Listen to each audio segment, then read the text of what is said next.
In the history of Nazi Germany, these 5 names embodied absolute power: Hess, Himmler, Goebbels, Röhm, and Speer. They were not just comrades, but the very pillars upon which the Third Reich rested. Yet, their fates full of betrayal, violence, and collapse prove one cruel lesson of a totalitarian regime. In a dictator's circle, even the highest power offers no guarantee of safety.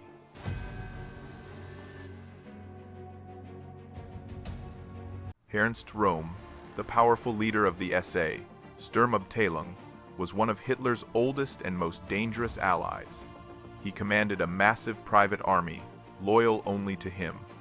By 1934, Röhm's growing strength became a direct threat to Hitler. Fearing a military coup, Hitler ordered the Night of the Long Knives. Röhm was arrested in a hotel and, after refusing to commit suicide, was executed by firing squad on Hitler's personal order. Röhm's elimination was the first mass murder of Hitler's own allies and demonstrated that the Führer would stop at nothing to secure absolute power.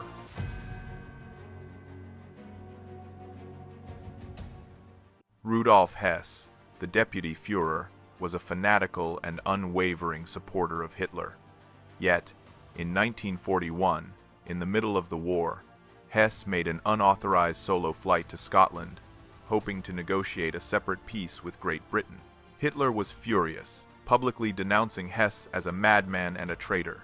Hess was arrested by the British and later became a chief defendant at the Nuremberg trials. He was sentenced to life imprisonment.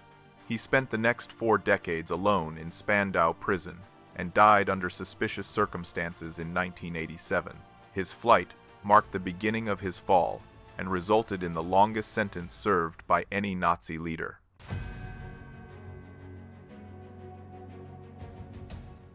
Heinrich Himmler, the head of the SS and chief architect of the Holocaust, was one of the most feared and influential men in the Third Reich. His power grew alongside the power of the SS. However, in the regime's final days, in 1945, Himmler secretly attempted to negotiate peace with the Western Allies, hoping to save his own life and influence. When Hitler learned of this, he publicly declared Himmler a traitor and stripped him of all his posts. Hunted by his own former comrades, Himmler fled but was captured by British forces. During a search, he committed suicide by swallowing a cyanide capsule. Himmler, the architect of the terror regime, fell victim to its ultimate collapse and betrayal by the Führer. Joseph Goebbels, the Minister of Propaganda, was the embodiment of fanatical loyalty to Hitler. He controlled the nation's consciousness and maintained the cult of the Führer. Unlike many others, Goebbels was not betrayed or executed by Hitler. He was the last major figure to remain with Hitler in the bunker in 1945. Following the Führer's suicide, Goebbels and his wife, Magda, committed a horrifying act. They poisoned their 6 children before taking their own lives. His tragic end was not an act of victimization by the regime, but the culmination of absolute fanaticism, symbolizing the complete, catastrophic collapse of the Nazi elite.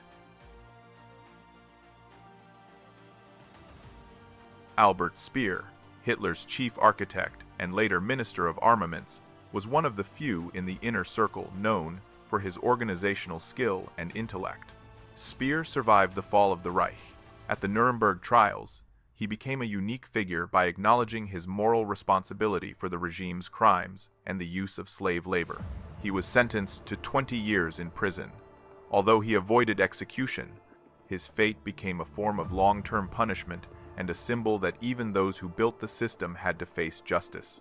The fates of these 5 pillars of the Third Reich show that in a totalitarian system, no one is untouchable. Their stories are tales of betrayal, fanatical loyalty, and, ultimately, the inevitable collapse, where the power they so diligently nurtured eventually consumed them all.